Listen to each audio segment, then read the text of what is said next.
Bueno, amigos del Mercurio, estamos en este momento en vivo ya. Eh, Hoy ya viernes, la última entrevista del día, 22 de mayo, con bueno, Gustavo Larrea, político ecuatoriano, director de Democracia Sí, haciendo un contacto vía Skype y por supuesto en vivo como siempre para Facebook, YouTube y Twitter, todo al mismo tiempo. Por favor, les rogamos suscríbanse a nuestro canal YouTube buscando simplemente al Mercurio como El Mercurio. Ahí estamos migrando poco a poco nuestra plataforma y bueno, vamos a hablar de mucha política y nos interesa muchísimo el análisis y la interpretación de los eventos y acontecimientos de Gustavo Larrea. Bienvenido, señor Gustavo, y por supuesto, bueno, un saludo al Austro y a todos nuestros seguidores que están repartidos por España, Estados Unidos, usted no se imagina. Bienvenido y bueno, gracias por su espacio y su apertura. Gracias a ustedes, un gusto estar en el Mercurio. Bueno, lo primero, estimado, quisiera preguntarle por el balance que hace de la situación que estamos viviendo, ¿no? Para muchos muy preocupante y sobre todo después de las medidas que toma el gobierno, medidas que, bueno, evidentemente para muchos son antipopulares y que, bueno, prevén un futuro bien fuerte para la clase media y la clase baja en el Ecuador. Desempleos, muchos hablan, bueno, de lo que algunos traducen como flexibilización laboral, otros lo entienden rápidamente como precarización laboral. Pero bueno, básicamente, ¿cómo interpreta la situación que estamos viviendo en este momento? Como una crisis sanitaria profunda, una crisis social, una crisis económica y una crisis ética. Si no abordamos el contexto y lo entendemos, nos va a parecer que la culpa de la situación actual del país es de alguna persona, y yo creo que es el coronavirus el culpable de este terrible problema que enfrentamos en el Ecuador, en el mundo. Creo que es la crisis más profunda que nuestro país ha enfrentado en su historia. Eh, Decenas de miles de infectados, ya algunos miles de muertos, configuran un escenario realmente grave. Paralizada la economía 2 meses, roto el oleoducto, sin posibilidades de exportar petróleo, precio del petróleo y de muchas materias primas por los suelos, la exportación de flores, producto importante de la producción nacional, bajado en un 70%, y en general las exportaciones han bajado en volumen y en precio. La situación en ese sentido es muy grave para el país. Eh, ¿Quién violó la Constitución de la República? El coronavirus. Es decir, si no entendemos el contexto, no vamos a entender cómo salir de esta crisis. Por eso es muy importante entenderlo con amplitud, no con dogmas ni con sectarismos, porque si no, no vamos a entender lo que pasa. Estamos ante una crisis de dimensiones gigantescas. El país, igual que el mundo, no estaba preparado para la pandemia, pero en el caso ecuatoriano no estábamos preparados para ningún tipo de crisis, no teníamos un fondo de contingencia, un fondo de ahorro. El que tuvimos se terminó, se lo acabó el año 2009, porque se consideró que esos ahorritos había que invertirlos. Y esos ahorros hoy hubiesen sido muy importantes para enfrentar la crisis. Por lo tanto, las medidas que adoptó la Asamblea la semana pasada, las que adoptó el gobierno el día martes, son medidas que hay que contextualizarlas. De lo contrario, vamos a ver culpas de que me afecten a mi interés sin comprender que este es un momento en que todos debemos arrimar el hombro para sacar al país de la crisis. Y arrimar el hombro implica ceder posiciones. Los que más tienen debían haber contribuido más, y digo debían porque parecía que así iba a ser, que quienes tuvieron utilidades de más de $1 millón en su ejercicio fiscal pasado puedan contribuir con apenas el 5% de sus ingresos. Sin embargo, muchas fuerzas políticas le dieron la espalda al pueblo, en el sentido de que se negaron a aprobar una contribución democrática, cívica, solidaria. En una democracia y en un Estado moderno, la solidaridad se ejerce a través de la responsabilidad humana que tenemos todos los habitantes de un país. No es caridad lo que se necesita, sino apoyo, y para eso la Asamblea debió haber aprobado una contribución solidaria de los que más tienen. Lamentablemente no se lo es. Ahora, le pregunto algo, para Claro, las personas que han, como el economista Andrés Mideros, decano de la PUSE, entre otras personas, que han hablado desde hace algún tiempo de que estamos viviendo una plutocracia, es decir, un sistema donde las élites son las que gobiernan y donde se gobierna para las élites, donde no se sacrifica a los grupos de poder, sino se les beneficia. Quien toma esa posición está exagerando. Y lo decimos precisamente por lo que dice usted, ¿no? Porque se ha tocado a todos los sectores de la sociedad, pero no se han tocado los grupos de poder, a la deuda que tenían en firme con el SRI, ni tampoco, bueno, el tema de la contribución a los patrimonios en paraísos fiscales, etcétera. Sería descabellado hablar de una plutocracia. a ver, no me gusta usar términos que solo lo entienden 20 personas. Hablemos los hechos con palabras sencillas. Yo se los acabo de explicar. La No, sí plutocracia me lo es... acabo de explicar, Sí, pero no tiene sentido para los radioescuchas. Es decir, un grupo oligárquico que ha manejado históricamente este país tiene incidencia, sin duda la tiene, en este y en todos los gobiernos pasados. Imaginémonos que en el gobierno anterior, cuando más utilidades tuvo la banca, fue en el gobierno del señor Correa. Por lo tanto, no estoy diciendo que no sea así, lo que estoy diciendo es que la palabra no es comprensible, nada más. Creo que es más fácil decir un grupo de poder económico, una oligarquía, ha manejado gran parte del poder y se ha beneficiado del poder. Así es. Creo que en ese sentido el señor Mideros, que fue funcionario del gobierno, tiene razón. Y creo que hay que asumir responsabilidades y a ellos les toca asumir las suyas, a quienes han gobernado el país. En este sentido, creo que sí, que la Asamblea Nacional, con la votación de distintas franjas ideológicas, de izquierda y de derecha, se negaron a que los que más tienen contribuyan con el país. Y esto merece una crítica profunda porque es un acto increíble que en ninguna circunstancia de crisis de menor peso se ha negado esa posibilidad de contribuir. Al gobierno nacional le toca buscar el mecanismo para que estos sectores contribuyan frente a la crisis, porque no puede ser posible que los que más tengan no contribuyan. Pero entiendo. en una situación así, con un déficit fiscal de 4.000 millones y con un hueco fiscal que va a llegar a 12.000 porque las exportaciones cayeron, porque el precio del petróleo cayó, porque los impuestos no se han recaudado, entonces hay que entender cuál es el contexto. Y digo esto porque yo creo que aquí todos debemos hacer un esfuerzo de contribución, los ciudadanos, los que más tienen más, y los que no tienen, no se les puede pedir contribución. Nosotros tenemos millones de ciudadanos ecuatorianos que no tienen salario, que viven en condiciones de pobreza y pobreza extrema y que requieren la mano solidaria de todos los ciudadanos y del Estado. Ahora, le pregunto algo. La sensación que me da es que usted lo que nos transmite es un mensaje de que el gobierno no tenía otra opción sino la que está llevando a cabo. Y se lo pregunto porque hemos visto que otros países piden créditos, los reciben, a veces no pagan, muchos de ellos no pagaron, por la misma instancia de los organismos multilaterales, no pagaron las deudas y lo que pidieron lo metieron directamente en los bolsillos de las personas para incentivar el consumo, en las empresas para subsidiar el personal, para no dejarlas morir. Pero acá se ha usado otra fórmula. De hecho, el Banco Mundial ayer recomendó plenamente no tocar el sector público, ni los sueldos, ni los empleados, porque iba a tener una repercusión enorme luego de la crisis. Le leo básicamente. Sí, te entiendo la pregunta, Ok, no hay perfecto. problema y la conozco además.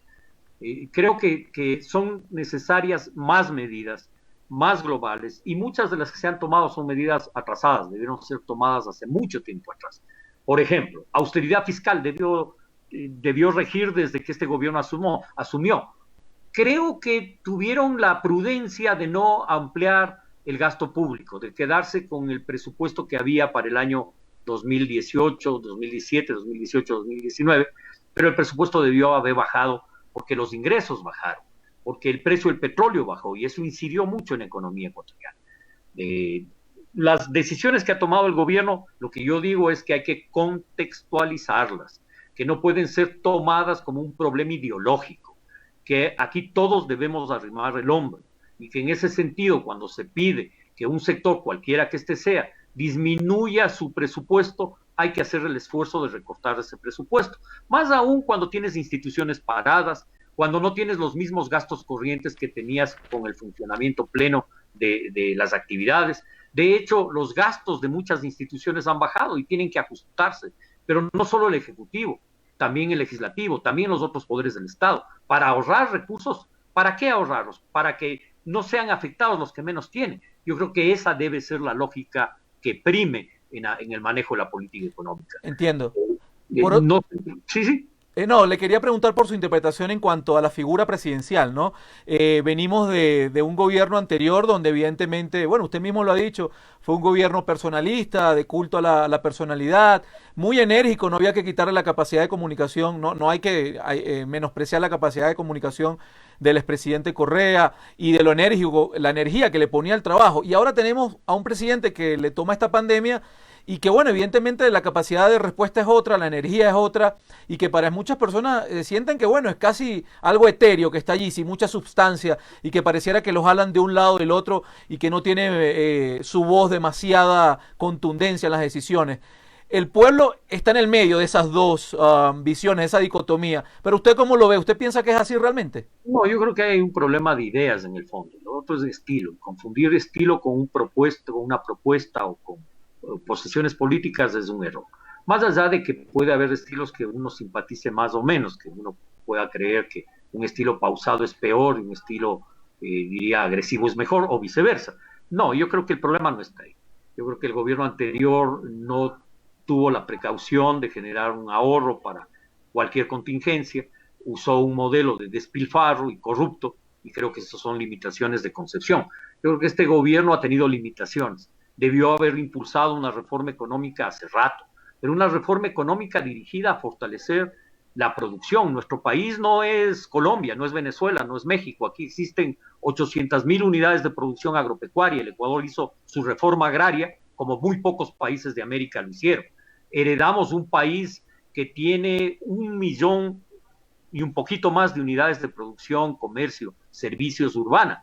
Y esta red de producción y esta red de servicios debe ser fortalecida. Y creo que las políticas económicas, no solo del gobierno anterior y de este en general, no han sido enfocadas a sacar al país del subdesarrollo, a llevarle al país a una economía de desarrollo sustentable en sus propias raíces económicas, en su propia historia y con capacidad de erradicar la pobreza. Y creo que ahí el balance es negativo. No hemos logrado esos dos objetivos. Y creo que hay que, en este momento, no solo tener política para enfrentar la crisis, sino para salirla de ella con una política social clara. El objetivo fundamental debe ser que logremos que no sean los sectores más empobrecidos del país los que paguen el peso de la crisis. Y en este sentido hay que tener una política creativa, hay que reinventarse en función de usar nuestras propias capacidades como país. Somos un país agropecuario, deberíamos ser un país agroindustrial, hay que fortalecer esa línea. ¿Por qué? Porque el mundo en medio de esta crisis necesita alimentos, y hay que aprovechar la condición de que somos productores de alimentos para poder venderle al mundo. Y es a través de la producción y no de encontrar el oro escondido o el petróleo la salida de un país. Es la producción en cada una de las parroquias y cantones lo que sacará a nuestro país adelante. Y hablemos de las lacras, digamos, sociales, ¿no? Estas trabas que tiene Sudamérica, bueno, que tiene el mundo entero, pero en Sudamérica pareciera que se visibilizan cada vez más y con mucha frecuencia, ¿no? No importa en el país que estés, la verdad es que esto es muy, muy común, lamentablemente, para nuestra idiosincrasia. En plena pandemia revientan en el Ecuador otra pandemia de actos de corrupción. Y pareciera que esto frustra, molesta al pueblo, lo coloca en una situación de ponerse a la defensiva, de no creer en el sistema, de rechazarlo. Y mientras tanto, la ministra de Gobierno, bueno, le responde a un diario nacional lo siguiente: ningún gobierno se puede blindar contra la corrupción, ni responder por sus miles de funcionarios. Esto de alguna manera, ¿cómo se puede interpretar? Teniendo en cuenta que este gobierno habló de que era el Aladid anticorrupción, ¿no? Yo creo que la reforma de lucha contra la corrupción no era suficiente permitir o apoyar la lucha contra la impunidad. Eso era importante y era un paso importante. La independencia de funciones del Estado, un paso importante, pero insuficiente. Hacían falta reformas, reformas vitales.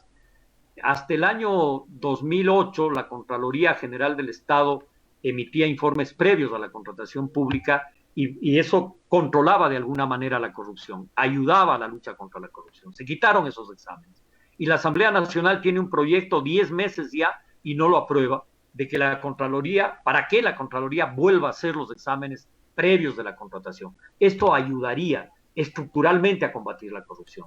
Otra cosa que ayudaría fundamentalmente a combatir la corrupción es que todo proceso de contratación sea público, auditable no solo por la Contraloría, sino por cualquier ciudadano, que permita saber a quién contrataron, a quién invitaron, cómo fue el contrato y de esta manera transparentar. Sí hay cómo combatir la corrupción y la forma de darle luz a eso es la transparencia. Y creo que en ese sentido, eso es lo que la Asamblea Nacional tiene que aprobar en esta ley que está en sus manos ya y que además incluye un tema importante que es el tema de que quienes hayan obtenido recursos económicos por actos de corrupción tenga que devolver esos recursos en un mecanismo más ágil que el actual, que es un mecanismo engorroso y que no permite la recaudación rápida de los dineros que producto de la corrupción se han robado del pueblo ecuatoriano. Por lo tanto, creo que no, que hay que tener una política firme de combate a la corrupción, de auditorías permanentes, de que el Estado no puede quedarse simplemente inmóvil frente a estos hechos, a más de judicializarlos, a más de llevarles al juicio a quienes han cometido estos actos. Se requiere también de medidas preventivas como las que he señalado. Entiendo. Por aquí, bueno, quiero que sepa, señor Gustavo, que nosotros hacemos este espacio muy interactivo. Siempre pasamos preguntas y comentarios de nuestros usuarios. Si no tiene algún problema de interpretar alguno de ellos o responder algunas preguntas, No por ¿verdad? tiempo, te diría, en la medida en que sean ágiles, porque tenemos 7 minutos apenas. Así es. Bueno, básicamente Elvia Palomeque le pregunta, o es un comentario, ¿no? Lo que pasa es que este gobierno no tiene la capacidad que tenía Correa. Era fuerte en sus decisiones. No soy partidaria del señor Correa, por supuesto que no. Peor de Lenín Moreno. Pero bueno, este señor Moreno no hace nada. Él simplemente no tiene control. ¿Qué piensa de este tipo de comentarios? Bueno, es un comentario como todo ciudadano tiene derecho a formular su pensamiento. Entiendo. Y bueno, por otro lado le queríamos preguntar si es en estos 7 minutos que nos quedan, es el momento definitivamente de salir de los precios de combustible que tenemos, ir hacia la liberación. ¿Cree que es el momento justo de hacerlo? No, yo creo que no hay que ir hacia la liberación en el sentido de que eliminemos el subsidio. Yo creo que el subsidio al transporte público, el subsidio a sectores productivos hay que mantenerlo. No comparto la idea de liberar los subsidios. Yo comparto la idea del subsidio focalizado. No se puede subsidiar a los ricos. Y en este sentido creo que quienes tienen deben pagar el precio que cuesta la gasolina. Pero quienes no tienen deben mantenerse el subsidio. Entiendo. Por otro lado, bueno, estamos viendo que ya se preparan para el lunes algunas manifestaciones y bueno, por supuesto bien contextualizadas también, ¿no? Muchas personas han perdido su trabajo, les han bajado el sueldo considerablemente, otras consideran que están cayendo al nivel pues de precarización nunca antes visto. Se han despedido incluso médicos en plena tragedia. Entre los actos de corrupción, bueno, son más que evidentes. Si la gente sale el lunes, ¿usted cree que sería una medida exagerada salir a protestar? Y lo digo porque estamos en medio de una pandemia, ¿no? Es peligroso también por el tema de bioseguridad. Primero, el derecho a la protesta es un derecho constitucional. Y en ese sentido, lo que hay que hacer es garantizar que esa protesta tenga todas las medidas de bioseguridad, tanto de quienes van a participar en ella como de las autoridades. Y yo diría, los despidos que se han producido en la empresa privada, y muchas pequeñas y medianas empresas, incluso de la ciudad de Cuenca, obedecen al cierre de la economía. Y en este sentido no es una decisión política, no es que alguien detrás quiso despedir a esos trabajadores, es que hay una situación de crisis, una situación, diría yo, que ha puesto a muchas pequeñas, medianas empresas contra la pared. Las grandes empresas no tienen esos problemas, muchas incluso han mantenido sus actividades económicas y no tienen problemas. Pero hay un sector de la economía que requiere que el Estado intervenga. Y creo que la aprobación de una línea de crédito para micro, pequeñas y medianas empresas, que lo va a manejar el Banco del Pacífico inicialmente, me parece que es apropiada para dar oxígeno a estas empresas y proteger el empleo. Sin embargo, de eso creo que es legítimo que ciudadanos, digamos, expresen su protesta. Pero es insoslayable que si una empresa produce 30, 20, 50 millones de pérdidas al año, esa empresa hay que administrarla bien o hay que hacer una alianza público-privado para que genere ganancias y no tengamos todos los ecuatorianos que subsidian la mala administración. En este sentido, el momento en que el Estado interviene, digamos, subsidia con decenas de millones a estas empresas, quienes están subsidiando son los ecuatorianos y precisamente los más pobres. En este sentido, este cierre, a mi criterio, debe ser una transición y en el caso de algunas empresas públicas, para que estas empresas sigan funcionando con una administración que puede ser concesionada, rentada o en alianzas público-privadas, que permita que sean rentables para el pueblo ecuatoriano y no sean un desangre de recursos que tanto necesita nuestro pueblo. Así es. Bueno, amigos, los que nos ven y nos escuchan, como Wilmer Caraguay, que bueno, y muchos otros, ¿no? Que siempre se quedan en el tema de nuestros entrevistados. No sé qué más diversidad quieren. Una vez más se lo explico. Aquí tenemos a todas las voces. Nos interesa que estén todos los rostros y todas las voces. El lunes vamos a tener a Alberto Dajic y luego a las 3 de la tarde a Guillaume Melón. Así que, y bueno, ya hemos tenido aquí a todos, a Correa, que no es Correa, Nebot, Lazo. Entiendan, amigos, no nos censuramos ni nos autocensuramos. Y nos parece muy, muy valioso el aporte que pueda dar, bueno, esta mañana Rosalía Arteaga o en este momento Gustavo Larrea, a quien agradecemos mucho, pero bueno, sabemos que por cuestiones de tiempo se nos agotó, digamos, la posibilidad de seguir desarrollando la entrevista, pero bueno, siempre va a quedar tiempo o espacio para hacer una en el futuro. Quisiera que nos enviara, bueno, un mensaje final de cara a lo que se viene, momentos difíciles para el Ecuador, bueno, Sudamérica, el mundo en general, pero el Ecuador ya con una situación complicada económica que bueno, está como marcada un poco nuestro ADN nacional. Cuéntenos. Yo creo que siempre hay que entender que el futuro de nuestro país tiene como base nuestras raíces, que estos modelos para salir de la crisis importados de otros procesos y de otros países no nos sirven, que hay que ser creativos, pero desde nuestras raíces. Nuestro país es un país agropecuario, hay que volver a la tierra, hay que volver al mar, ese es nuestro potencial, hay que alinear la educación con la producción, hay que hacer una reforma profunda, económica, social del país, del sistema educativo, porque la educación vive de espaldas al país, del sistema de salud pública, y que tenemos futuro en la medida en que trabajemos con un criterio de unidad, de solidaridad, y no de cicaterismo, de darle la espalda al pueblo, como lo han hecho algunas fuerzas políticas que se niegan a que sectores que tienen recursos aporten para enfrentar la crisis. Un gran gusto haber estado en Diario El Mercurio. Un abrazo fraterno. Igualmente. Y buenas tardes también para ustedes y para todos los amigos que nos ven y nos escuchan. Seguimos conectados, ya será el próximo día lunes. Recuerden, 10 de la mañana Alberto Dajic, 3 de la tarde Guillaume Melón. Muchas gracias y feliz fin de semana.